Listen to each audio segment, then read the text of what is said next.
Bueno, hoy estamos con un caro amigo que lo vemos mucho más delgado. Él creo que se está preparando para una de las películas allá de Hollywood, creo que este año van a rodar o el siguiente, porque perdió quilaje, pero ganó experiencia en la política.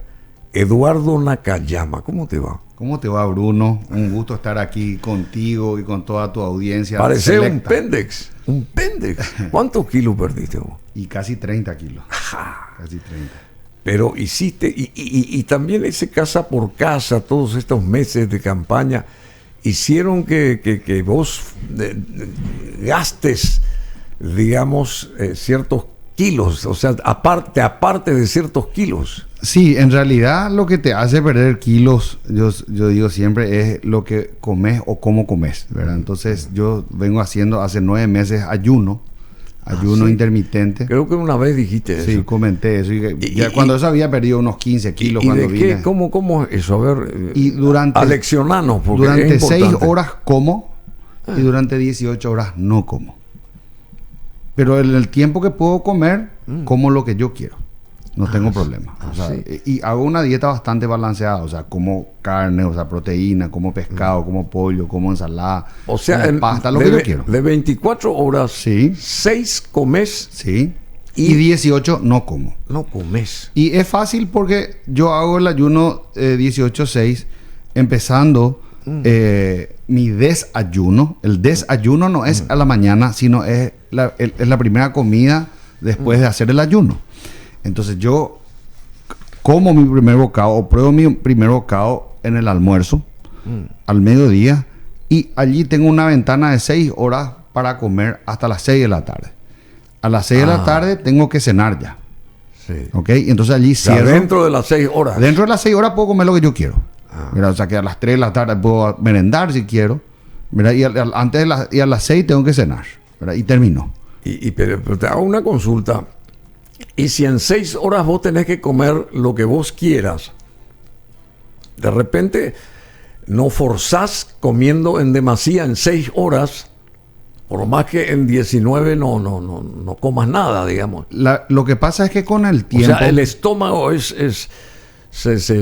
con el tiempo uno se acostumbra, Bruno, y ya no tiene el apetito que tenía antes. Ya. No. O sea, que ya no es que entras y abusás con la comida. A eso iba, pues. Ayer, por ejemplo, yo hoy estoy cumpliendo 24 horas de ayuno. Por ejemplo, ¿verdad? Porque ayer almorcé y almorcé muy bien. Comí un asado a la olla con arroz quesú. O sea, no me privo tampoco de nada. Y después ya no tuve apetito, ya no merendé ni cené, tomé agua, café. ¿Tomás mucha agua? Mucha agua. Mucho líquido. Mucho líquido, sí. Tomo entre 2 y 3 litros por día. Y de repente un jugo así de, qué sé yo, de naranja, ¿podrías? Dentro del horario, sí. Fuera del horario, no. Solamente agua. Solamente agua. Porque el jugo o la fruta tiene fructosa, o sea que tiene azúcar. ¿Limonada tampoco? Tampoco. O sea, pero el limón creo que se puede. Creo que el limón se puede sin azúcar, pero yo particularmente no. Y si tenés así una invitación, si te cursan una invitación, ¿qué haces? ¿Cómo haces? Y adecuo nomás mi horario de ventana para comer. Vamos a suponer que hoy tengo una cena. Vamos a suponer. Sí. Entonces, lo que hago es no almorzar al mediodía, sino que me aguanto un poco más y estirar hasta las 3, 4 de la tarde, y ahí se abre mi ventana. Y entonces si comí a las 4, tengo hasta las 10 de la noche para comer. Y bueno, como buen japonés también sos muy estricto en ese aspecto, y bueno, me parece excelente. Bueno, Eduardo Nakayama tiene 43 años. 43. Nació un 13 de agosto de 1979 acá en Asunción, casado, es padre de 4 hijos Teneche. Fue exalumno del Colegio Cristo Rey, abogado egresado de la Facultad de Derecho y Ciencias Sociales de la Universidad Nacional de Asunción. Después tuvo un posgrado internacional en Derecho en Dirección Estratégica por la Universidad de Belgrano en Buenos Aires, Argentina, primera promoción, y también en el Instituto de Altos Estudios Estratégicos, ex Colegio de Guerra, y un masterado en Historia tiene Eduardo Nakayama por parte de una universidad de Río Grande do Sul, en este caso de Brasil. Así que especialista también en derecho de seguros, porque vos trabajás en una empresa aseguradora, ¿verdad? En realidad tengo mi consultora propia. Sí. Yo llegué a ser ejecutivo, o sea, primero funcionario, después ejecutivo de algunas compañías de seguro, llegando a ser director gerente general. Pero posteriormente me dediqué ya a trabajar por mi cuenta como consultor. Entonces me contratan las compañías de seguros para asesorarles en ciertas cosas o capacitarles. Tengo ya un trabajo más independiente, ¿verdad? Bueno, y entrando en el terreno nuestro, que estamos aguardando justamente lo que nos pueda decir, porque es importante. Eduardo Nakayama tiene un derrotero bastante, no muy largo, no muy extenso, pero muy fuerte, digamos. Se inyectó él en la mente y en el corazón de miles de paraguayos.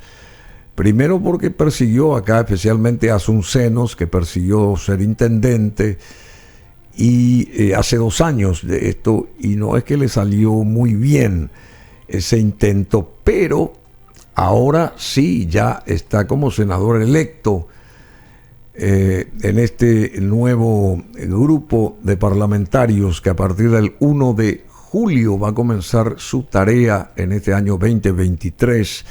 Quiere decir que le fueron mucho mejor las cosas. ¿Qué aprendiste de todo esto y qué corregiste? Bueno, en realidad, Bruno, no es que no me fue bien para la intendencia. En términos numéricos, levantamos 110,000 votos. No, yo digo nomás que no llegaste a ser intendente. No, claro, y ahí justamente y ahí voy a lo que comentaste o preguntaste ahora, qué cambió y lo que fuese. Ocurre que para un cargo ejecutivo, ya sea intendente, gobernador o presidente de la República, uno puede perder por un voto. Porque hay un solo sillón presidencial o de gobernador o de intendente. Sin embargo, para un cargo legislativo, como en este caso, entran 85 si son diputados o 45 si son senadores. Entonces, la campaña se encara de una manera distinta, ¿verdad? Porque uno puede segmentar el público al cual le va a hablar y en base a eso hace su campaña, ¿verdad? En el caso de un cargo ejecutivo, uno tiene que buscar la mitad más uno para tratar de llegar, ¿verdad? Y eso implica muchas veces hacer acuerdos, alianzas con muchos sectores independientes, a veces claudicar algunas cosas porque es así, ¿verdad? Es un, ¿cómo se dice? Un tire y afloje. Pero en el caso del legislativo uno puede mantener una mayor autonomía. En mi caso yo fui candidato por el Partido Liberal. Yo siempre me he manifestado y mantenido mi postura liberal, pero liberal, hablo de la ideología, ¿verdad? Así he iniciado desde los comienzos del movimiento Renovación Azul, allá por fin del 2015, ¿verdad? Y son 8 años de trabajo, ¿verdad? Que finalmente logramos instalarnos y llegar a un cargo electivo donde parecía imposible hacerlo dentro de un partido tradicional, donde las estructuras son muy fuertes, donde el clientelismo y el prebendarismo están instalados, pero sin embargo esto nos ha llenado de orgullo a muchos liberales, en el sentido de que hay una luz de esperanza. Coronaste tu derrotero de 8 años con una senaduría, con un cargo senatorial. Y déjame decirte esto, Bruno, no es por cepillarte ni nada, ¿verdad? Pero sí, es por el cariño que te tengo y a tu familia. Igualmente. Tengo el honor de decir que a doña Brunilde le afiliamos al Partido Liberal y me votó doña Brunilde en su momento. Bueno. Entonces ella también ha sido parte de esta construcción, ¿verdad? Y doña Brunilde para mí es una persona que quedó en el corazón, porque ella de alguna manera aglutinó o fue ese hilo conductor del histórico Partido Liberal. Ella recordaba aquella marcha de la Primavera Democrática en el 46. Cuando volvió José P. del exilio, ¿verdad? Y bueno, ella comentaba ese tipo de cuestiones que para mí son muy ricas, ¿verdad? Desde el punto de vista histórico, ¿verdad? Pero ella sí, ¿no? Porque estamos en el mes de la madre, entre paréntesis. Así que es interesante y te agradezco. Y es interesante que te refieres a una madre, como puede ser la tuya o de cualquiera de los amigos que se conectan con nosotros, pero la madre es madre, ¿verdad? O sea que mira más lejos, me parece. Porque ayer yo recibí también un llamado de Brasil, de una amiga nuestra, colorada, pero de fuste colorado, de la hija de Tomás Romero Pereira, por ejemplo, te digo exactamente. Y se acordó de Brunilde. ¿Qué quiere decir eso? Y que traspasó cualquier frontera de... O sea que claro, ella no estaba ella haciendo, digamos, un relacionamiento pensando en un pañuelo azul, por ejemplo. Así ella mismo. era paraguaya. Así mismo. Y olimpista, entre paréntesis, ¿no? Sí. Bueno, la única olimpista en la familia. Pero después todos, ¿cómo se llama? Liberteños. Y acá quien les habla, cerrista. Pero te quiero decir que yo creo que eso es lo que tiene que trasuntar entre todos nosotros que estamos acá, la gran familia paraguaya. Ya no tenemos que segmentarnos por colores o por cromatismo, tenemos que pensar en el país, porque todos somos integrantes de este país, y si al país le va mal, nos va indefectiblemente ir mal individualmente a cada uno de nosotros. Tenemos que apoyar y apostar por el país, y más allá de los colores, aunque tengamos que analizar lo que pasó el 30 de abril pasado, y seguramente ahí otra vez priman los famosos colores. En el caso de la Concertación, querido Eduardo Nakayama, ¿qué pasó con la Concertación? Bueno, como se suele decir, ¿verdad? Con el diario del lunes es fácil encontrar defectos y demás, ¿verdad? Yo quiero decir en ese sentido de que hasta el último momento yo estaba convencido de que el resultado podía ser otro, ¿verdad? Tengo que decir, porque era lo que sentía o quizás lo que quería creer, ¿verdad? Lo que uno siente a veces en un microclima que tiene, ¿verdad? No habían muchos números creíbles en materia de encuestas, o que no queríamos creer o que no queríamos ver. Habían otras mediciones que nos decían otras cosas. Entonces yo creo que gran parte de la población estaba con esa incertidumbre a ver qué iba a pasar el 30 de abril. Ahora, después de la elección, y eso lo dije ayer a un medio en Concepción, tenemos que analizar los números finos. Es decir, si nosotros analizamos los números gruesos, decimos, perdió la Concertación, o sea, perdimos la presidencia, se perdió la mitad de las gobernaciones, se perdió en escaños en diputados o en senado. Pero la paliza fue muy fuerte, más de 400.000 votos. Claro, entonces ese es el análisis preliminar que hacemos todos, ¿verdad? Pero cuando nosotros agarramos y miramos los números finos, decimos qué gobernaciones se perdieron y qué se ganaron, cuáles se ganaron. Y se ganaron dos gobernaciones que son sumamente importantes, la primera y la tercera en orden de cantidad de electores. Itapúa se ganó por primera vez con Javier Pereira, y el departamento central, que es el más poderoso en materia de electores, con Ricardo Estigarribia. Entonces el primer análisis que podemos hacer es que la gente le votó a Javier Pereira y a Ricardo Estigarribia, pero no le votó a Efraín Alegre en el mismo porcentaje. O sea, esa es la primera lectura que podemos hacer, porque son números y el dato mata el relato. Decime, el Partido Liberal necesita una suerte de renovación absoluta a través de su cúpula, y también, como bien dije antes, tratar de aglutinar aquellas huestes liberales dispersas que justamente por este señor nombrado recién no se aglutinaron a la manera en el momento en que tenían que venir a depositar o a sufragar o lo que sea.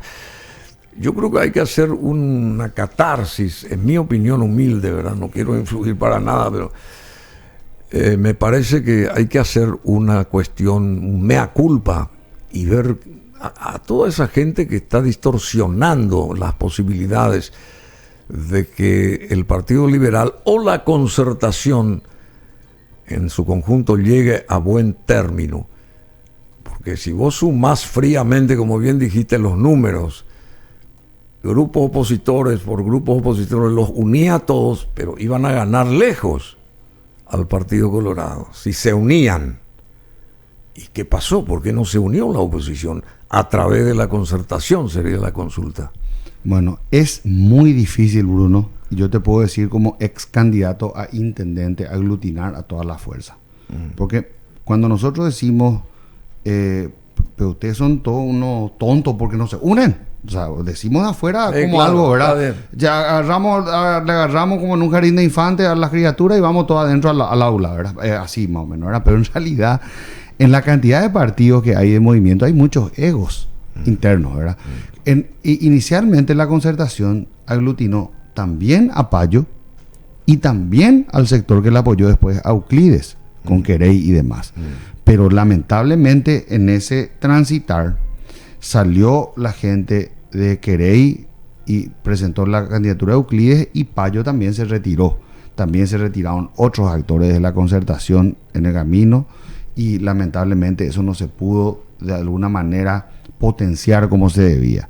También actores que estaban dentro de la concertación no llegaron a acompañar durante toda la campaña con sus propias razones, ¿verdad? Tendrán sus razones. En el caso de Katia González, por ejemplo, que hizo una excelente campaña, fue electa senadora, pero no hizo una campaña con Efraín, ¿verdad? Lo mismo que Fidel Zavala, por ejemplo, dentro del espacio Patriarquería, que había hecho sus críticas hacia el sector de Efraín Alegre. Nosotros hemos tratado, aunque nosotros no acompañamos la candidatura de Efraín Alegre en la interna, te consta, Bruno, porque yo acompañé la de Martín Burt, ellos apoyaron la de Villarejo, lo de Patria Querida, y bueno, Katia se fusionó con la candidatura de Sole Núñez, y allí integraron la chapa presidencial con Efraín, ¿verdad? Pero hicimos el intento de tratar de acercar a las partes, no fue posible. Entonces, sí. Es un tema difícil, Bruno. Sí, es un tema difícil, pero yo creo que hay un culpable acá. Una persona que disocia y no asocia. Y esa persona es Efraín Alegre. Por Efraín Alegre se perdió esta posibilidad fabulosa que tenía la concertación de poder ganar. Porque acá en esta mesa, cuando hicimos el debate, estaba Euclides, entre varios, habían 5 presidenciables, estaba Euclides, uno de ellos, y Payo, conversando pero animadamente, como si fueran 2 compinches. Y nosotros, al terminar el debate, dijimos, pero de acá va a salir una resultante mucho más importante, de que se puedan aglutinar, unir, y el resto de la concertación también incluir al resto de la concertación, o ellos incluyéndose en la concertación. Y digamos, el resultado iba a ser absolutamente distinto al que salió el 30 de abril. ¿Qué quiere decir eso? Que había una persona que disociaba y que no. Y esa persona es este señor. Porque al que quiera escuchar uno, emite la misma cosa. No es una cuestión que se me ocurre a mí ahora. Vos habrás escuchado 1000 veces eso. O sea que hay una persona que excluye, no incluye. Y ustedes lo que tienen que hacer es incluir, no excluir, me parece. Si van a hacer batalla o darle batalla a un partido legendario y fuerte como el Partido Colorado, porque no es decir nomás, y bueno, y después toda esa campaña que se hizo también, creo que fue negativa, eso de tirar lo peor contra el enemigo, en vez de concentrarse en aglutinar a sus huestes. Me parece que le salió la torta a un queso. Es mi opinión, no quiero hablar más que vos, porque vos sos el invitado. Más bien yo quiero que vos analices esta historia. ¿Coincidís en que tiene que haber una renovación en el Partido Liberal? Coincido en que tiene que haber una renovación. A mí me gustaría que la renovación sea total, pero sabemos que eso no va a pasar. Entonces tenemos que tratar de reconducir el partido de una manera lo más sana posible. Y personalmente, en la parte que no estoy de acuerdo es en lo de responsabilizar a una sola persona, ¿verdad? Yo creo que él tiene sus errores y definitivamente ha cometido muchos errores antes y durante la campaña. Pero no creo que debamos... ¿Y quiénes son los responsables según vos? Y fíjate nomás lo siguiente, Bruno. Vos comentaste los demás candidatos que estuvieron. ¿Por qué no se unieron entre ellos? Y bueno, porque cada uno estaba... Pero es una buena pregunta, ¿verdad? Sí, claro. ¿Verdad? Está bien, o sea, está bien, está es bien. simplemente para demostrar de que la cuestión no es tan sencilla como que uno tiene que unir a todos y todos se tienen que ir detrás. Hay egos, hay intenciones, hay intereses, ¿verdad? Sí. Y es así la cosa, ¿verdad? Entonces, nosotros tenemos que entender eso, que hay cuestiones que uno puede resolver y hay cuestiones que uno no puede resolver. ¿Y cómo el Partido Colorado, que está desunido, se une para un cometido y gana? No sé si me entiendes. La misma cosa. Es que yo creo que el Partido Liberal, como nunca, realmente llegó bastante unido, el Partido Liberal, ¿verdad? Y eso se reflejó en los votos de la lista 2, ¿verdad?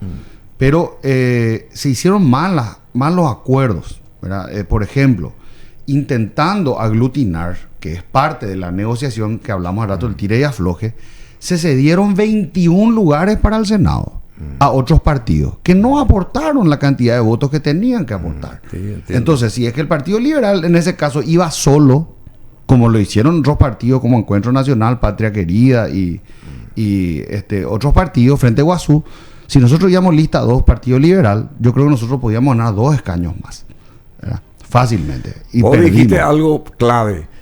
Que yo le dije ¿a quién le dije eso? Le dije, no sé si a Blanca Lila o a Rafaela, creo que le dije también.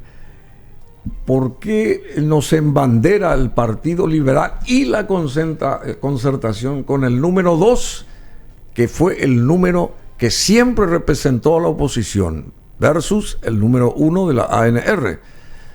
Emerge el 3, que ahí no se sabe qué pasa ahí. No sé si habían demasiadas divisiones marketineramente también. Sí, así es. Y eso también influyó ¿Influye? desde mi óptica, ¿verdad? Influye. Ahí está la parte publicitaria, te digo que eso también influyó negativamente para ir divididos en vez de unidos, ¿verdad? ahí de vuelta está el tema de los egos, Bruno. Y ahí eso es importante explicar, ¿verdad? Porque como varios partidos fueron por sus propios números de lista, por ejemplo, Patria Querida 8, Encuentro Nacional 9, Frente Guazú 40, no iban a aceptar que el candidato a presidente vaya con la lista 2. Tenía que ser un número neutral. Sí, bueno, pero... Bueno. Sí, pero te estoy nomás explicando de que no es fácil la construcción. Sí, ya sé, para el pero... Partido Colorado es mucho más fácil porque es todo uno, ¿verdad? Y yo siempre doy la siguiente... hago la siguiente analogía. Digo, para la oposición, no solo para el Partido Liberal, sino para la oposición, la carrera política es una carrera cuesta arriba. Si uno se equivoca o nos unimos, lo que sea, nos caemos todos. Para el Partido Colorado es una carrera cuesta abajo. No importa si uno se tropieza, cae, y el primero que llega, el otro se le suma, ¿verdad? Entonces, son cosas sí, no, que uno siempre hacen a la... quiere... Sí, porque yo te digo una cosa, Bruno, y le digo siempre a la gente, si fuese fácil, yo a veces le escucho, por ejemplo, a tu colega Mina, ¿verdad? Que tienen la respuesta de absolutamente todo, ¿verdad? De cómo se puede resolver el universo, ¿verdad? Y yo digo, pucha, qué fácil que es, ¿verdad? Pero cuando uno está adentro y corre esto y tiene que negociar, no es fácil. Y yo digo esto con total objetividad, porque yo nunca he formado parte del movimiento de Efraín Alegre, jamás. Nunca fui internamente efraínista, siempre he mantenido mi propia independencia, pero mi vocación democrática me exige a que si yo pierdo una interna, en este caso nosotros con Martín perdimos la interna. Me gustó eso. Entonces, que dijiste ayer, a ver si buscas el DJ Cool. Ayer justamente Eduardo Nakayama decía, hay que reconocer que perdimos y hay que comenzar a trabajar para ganar, no estar mentando sobre la famosa leche derramada. Creo que algo así más o menos dijiste vos ayer. Y hay que dar vuelta a la página, es lo que dije, ¿verdad? Hay que reconocer, porque dimos aquí... a conocer ayer justamente Nakayama califica de pésimo y desastroso el resultado de lo que aconteció. Y también es tiempo de la reconstrucción del Partido Liberal. Había algo más que dijo él, que ayer yo leí justamente. Pero en fin, el Partido Colorado creció solo en 5 años en 90,000 votos. ¿Vos tuviste 150? 110. 110, bueno. Y los liberales decrecieron, porque los liberales perdieron. Porque, ¿cómo se entiende? 90,000 votos nomás creció el Partido Colorado y ganó por 400,000. No sé si me explico. O sea que los votos duros del Partido Colorado les jugaron un rol preponderante para la victoria de la ANR. Acá dice, Eduardo Nakayama, debe ser buen perdedor el PLRA o no se podrá recuperar en el 2028. Fabuloso lo que vos dijiste. ¿Y cómo sintetizás esto? A ver. Y bueno, yo pienso que hay varias maneras de estudiar el resultado de una elección. Y una de ellas, la que siempre se ha utilizado, es la estadística que vos estás utilizando, ¿verdad? Claro. Que es una comparación de los votos del Partido Colorado 2018 versus los votos colorados 2023. Y nos damos cuenta que ellos tuvieron poco crecimiento, casi vegetativo, ¿verdad? En la cantidad de votos. Sí. Entonces coincido yo en el análisis de Celeste Amarilla que decía, no es que nos ganaron como la guerra, nosotros perdimos desastrosamente. Claro, o sea, bien. Fue una derrota terrible nuestra que no supimos. Porque nadie quería apostar a Efraín. Y ahí tenemos la cuestión de la división de la oposición. Eso otra vez vuelvo al punto 1. ¿Quién es el responsable de esto? Tiene que haber esa persona, se sabe quién es. Lo que pasa es que él sigue mimetizándose, aprovechándolo de Payo Cubas y ahora que está preso y bueno, al haber juntado a 700,000 almas que lo apoyan, y él se metió y el supuesto fraude ahí en el Tribunal Superior de Justicia.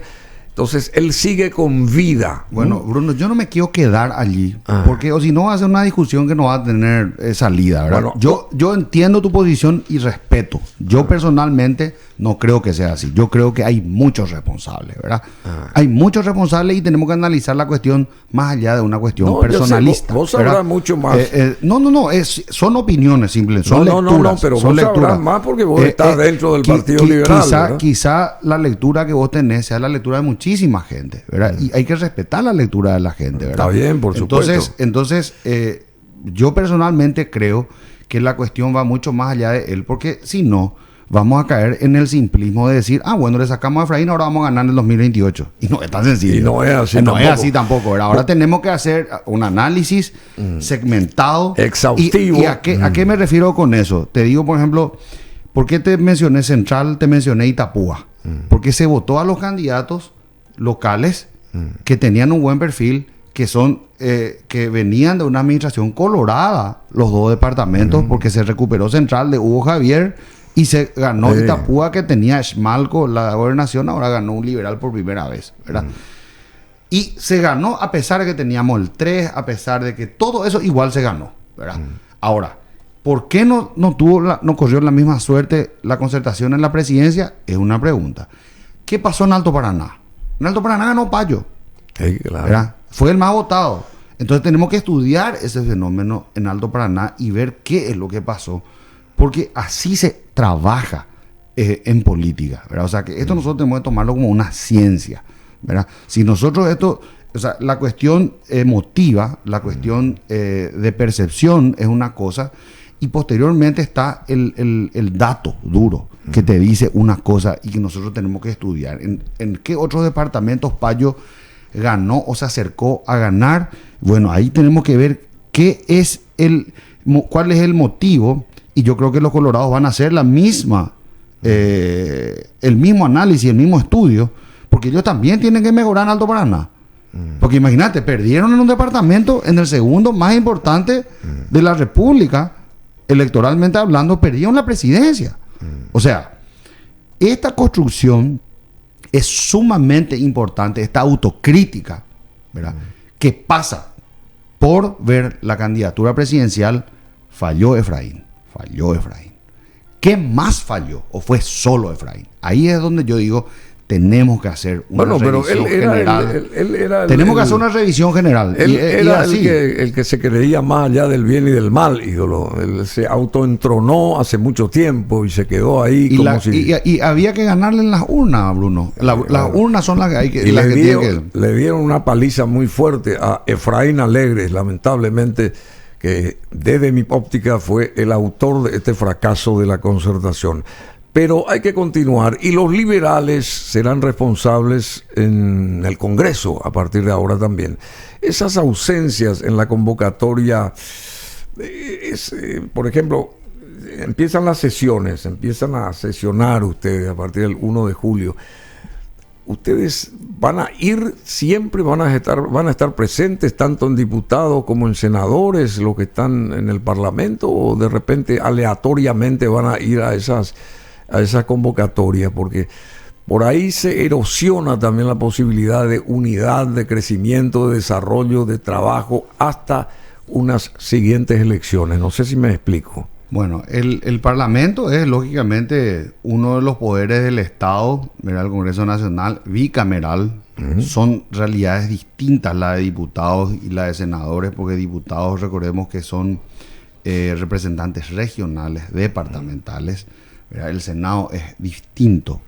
Entonces no se puede hablar en conjunto, esto va a funcionar de esta manera, ¿verdad? Y mucho menos ante una situación que es imprevisible, ¿verdad? O sea, que nadie tiene la bola de cristal. Yo te puedo hablar de la construcción que nosotros estamos haciendo. Tuvimos una primera reunión en la bancada del Senado y la idea es mantener un bloque liberal. Esa es la idea, ¿verdad? Y dentro de ese bloque liberal dijimos claramente, tratemos de consensuar la mayoría de los proyectos para ir juntos. Entendemos que en uno u otro caso alguno pueda tener un criterio distinto por convicciones religiosas, políticas, personales o lo que fuese y pueda votar en otro sentido. Pero que se hable dentro de la bancada y se diga vamos a actuar así o se libera el voto o lo que fuese. Yo creo que son cosas que se pueden hacer y que se deben hacer dentro de una bancada, ¿verdad? Entonces, yo confío en que eso se pueda mantener. Es imprevisible, nosotros podemos hablar y decir vamos a tener los 10 votos o los 12 votos y el día de la votación alguno cambia el sentido de su voto, ¿verdad? Hay momentos en los cuales hay que acompañar un proyecto o nosotros tenemos la posición de no acompañar un proyecto. Sí, no, ya sé, yo entiendo eso. Yo solamente digo que la gente que tanto en senadores, la gente que está ahí gananciosa hoy, y a partir del 1 de julio esa gente vaya a trabajar, ¿verdad? No que vaya a figuretear y a cobrar su salario y no se vaya al Senado o no se vaya a diputado. A eso iba yo, pues. Por supuesto, Bruno. Porque como es ahora, porque ahora es un tutti frutti. Y es más, el tema ese de la virtualidad, que se siguen haciendo las sesiones como si fuesen pandemia a distancia. ¿no? O sea, es una vergüenza. Yo creo que eso ya... Por eso estamos así como país. Entre las primeras cosas que tenemos que hacer es de vuelta a que funcionen las cámaras de manera presencial, ¿verdad? Vos sostenés y dijiste enfáticamente la victoria que tuvo el Partido Liberal en Central, pero ganaron por 21,000 votos nomás. 21,000. Sí. Y el contrincante de este Ricardo Estigarribia es un excelente chico, muy laburador, que fue 2 veces intendente de Capiatá y obtuvo para su segunda intendencia más de 30,000 votos a su favor, ¿verdad? Y con toda la fuerza que puso ahí Efraín y la concertación y qué sé yo, 21,000 votos, por 3 puntos nomás ganaron.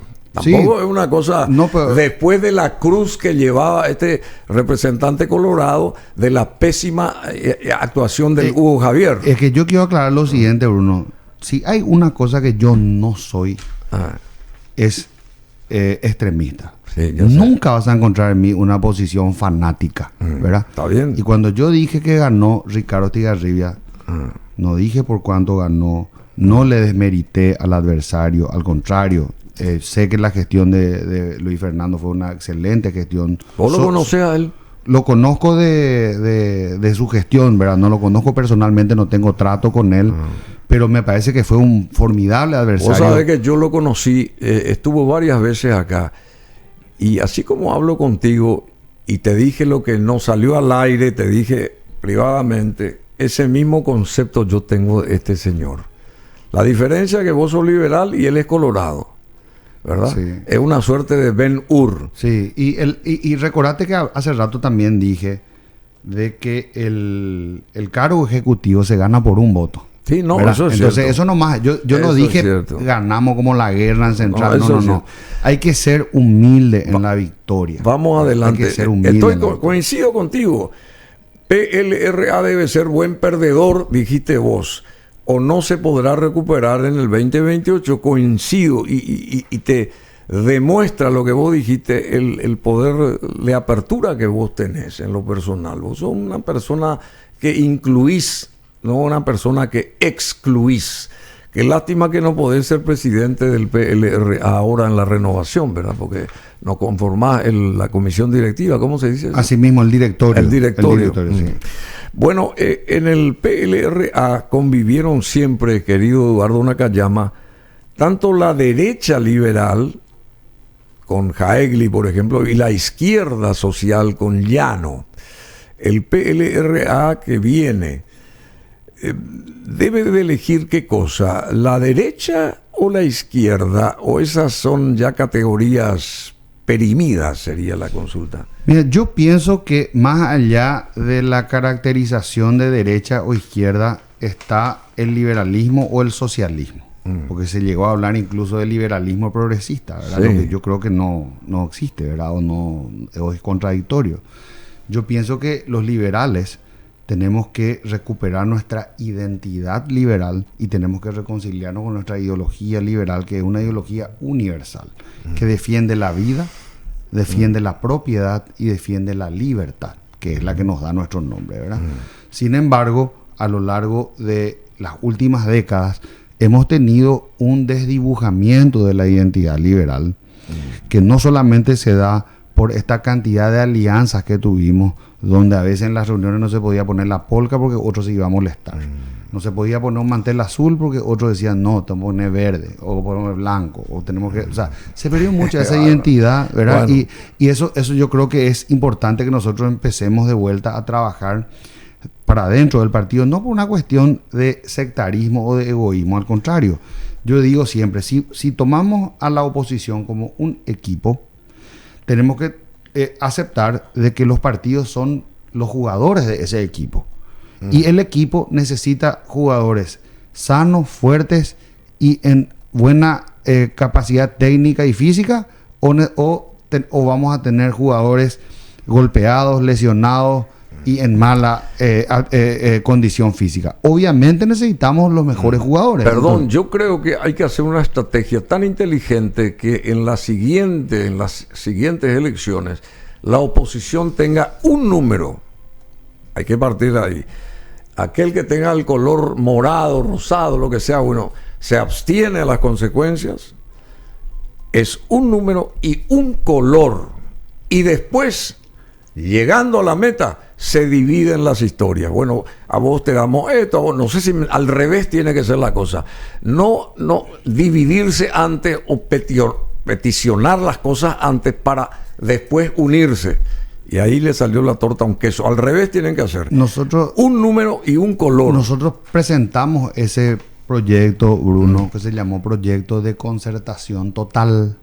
Es decir, que no solo se concerte la presidencia y vicepresidencia, sino también los cargos plurinominales. Lamentablemente no se aceptó el proyecto que nosotros presentamos, pero hay también una falencia que tenemos que decir porque estamos en democracia. Lo ideal es que pase eso, Bruno. Pero ¿qué pasa si 1, 2, 3, 4 o 5 o 10 partidos te dicen, yo no quiero eso y yo voy a ir por mi número? ¿Tenés forma de prohibirle? No tenés. No tenés. Pero entonces vos tenés que...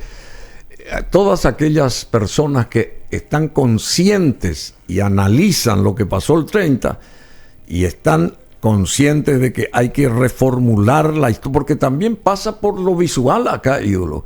Porque Vos tenés una máquina que apretás un botón y te aparecen no sé cuántos rostros con no sé cuántos colores, te confundís y la gente está ahí formando fila, hay mucha presión natural, aunque vos estés solo ahí apretando los botones de la máquina, vos tenés que allanar para aquel que hace el sufragio.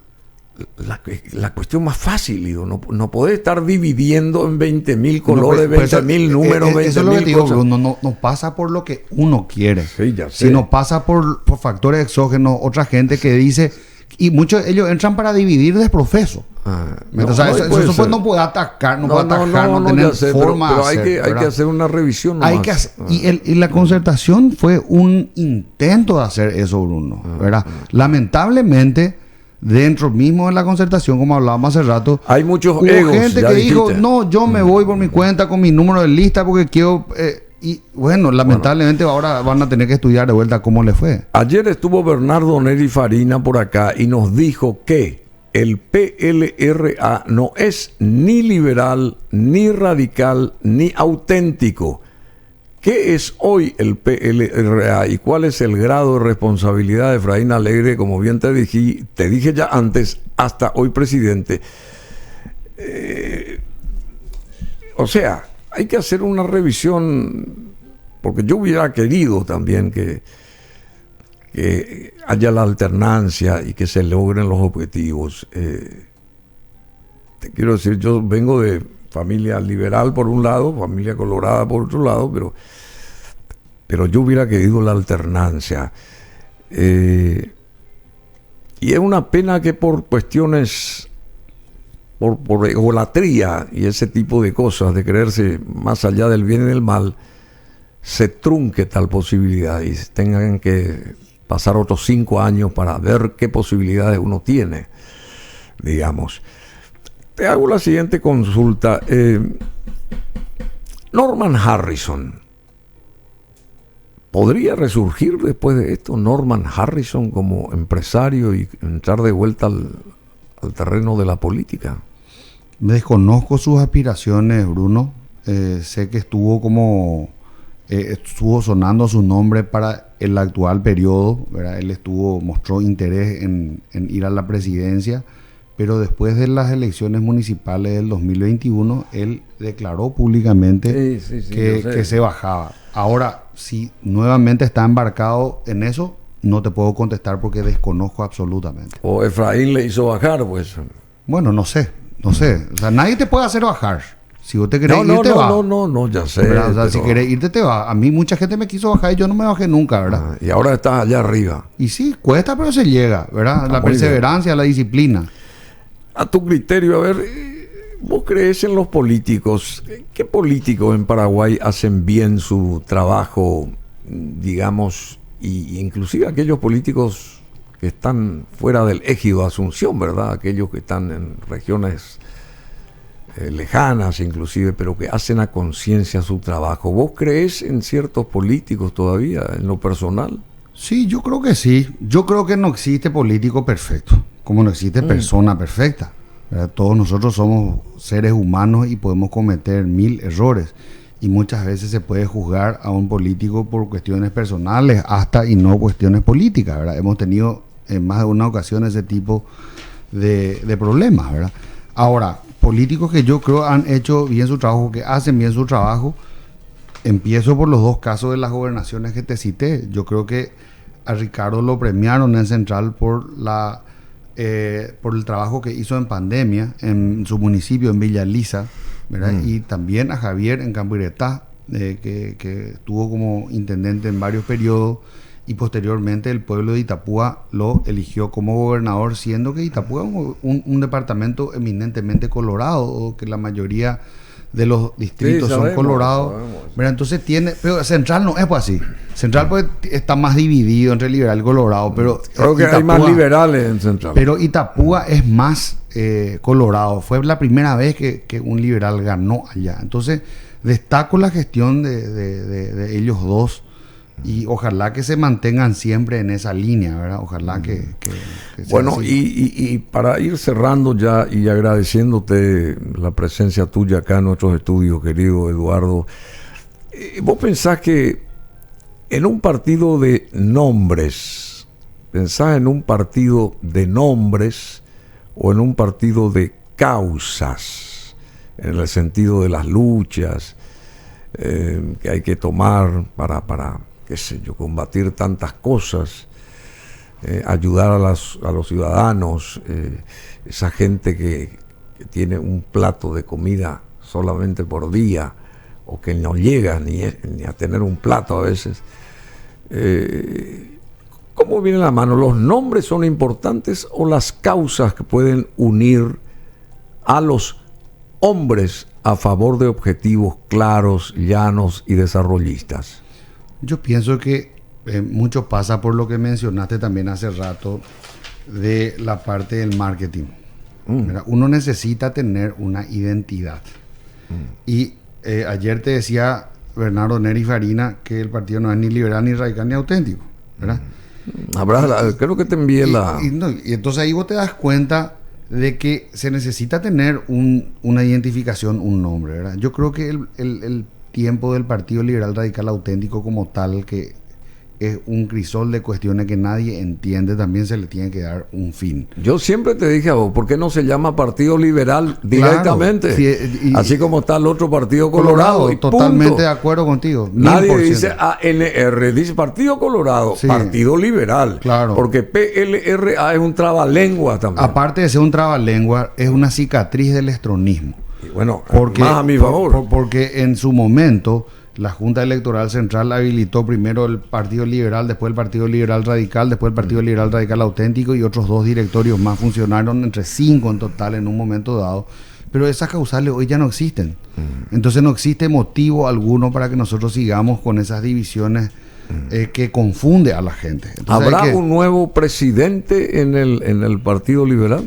Yo creo que sí. Yo creo que en el sentido político de la conducción partidaria, Efraín Alegre sí debe de asumir la responsabilidad de esta derrota, y en ese sentido creo que él tiene que dar un paso al costado en la conducción partidaria, ¿verdad? Yo creo que tiene que dar un paso al costado, pero esto tiene que ser también dentro de una conversación que se dé en el seno del partido, para que no volvamos a caer en los ismos que tanto daño han hecho al partido. Yo quiero soñar que algún presidente o alguna presidenta del directorio partidario puedan conducir o reconducir el partido a su regeneración, a su recuperación, a su reconciliación también con sus raíces y demás.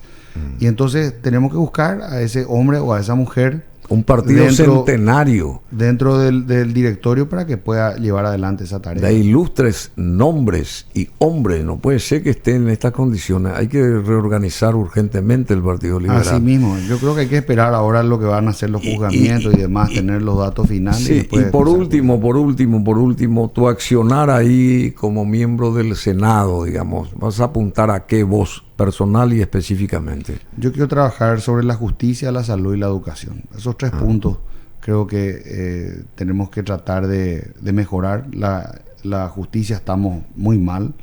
Está en el lugar 138 de 141 países según el índice de competitividad. 138. Sí. De 141 países. 141 países, según el índice de competitividad global.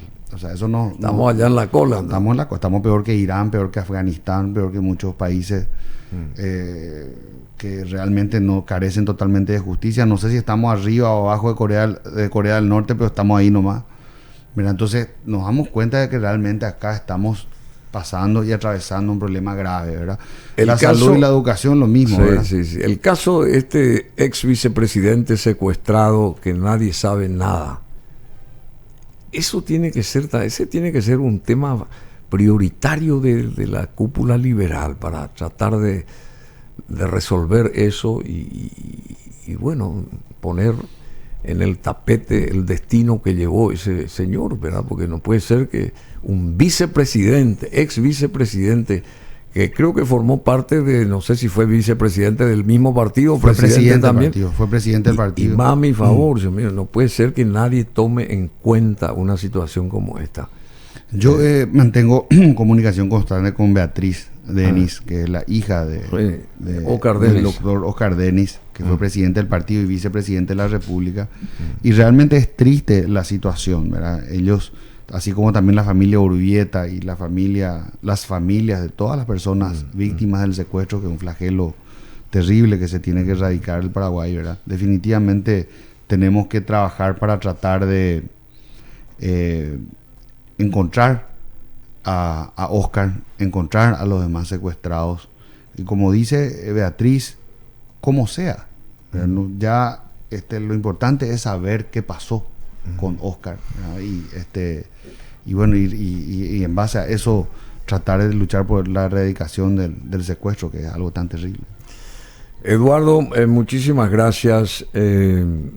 Son una persona que podés aglutinar, son una persona que tenés un mundo por delante, sos joven, 43 años, ya senador electo, o sea que tenés un andamiaje grande a tu favor y bueno, tenés un know-how también ya reconocido por mucha gente y en el andar cotidiano en la política, y esperemos que las cosas se allanen, mejore el Partido Liberal, que se vuelva a encumbrar el partido legendario, histórico, liberal, y bueno, ajustar las clavijas y hacer un balance de todas las cuestiones que ya no hay que hacer y aquellas que sí se pueden hacer y con mayor fuerza para las siguientes elecciones, ¿te parece? Totalmente, Bruno. Lo que hablábamos hace rato, ¿verdad? Una vez que tengamos los números finos, los datos finos, tenemos que hacer una profunda autocrítica,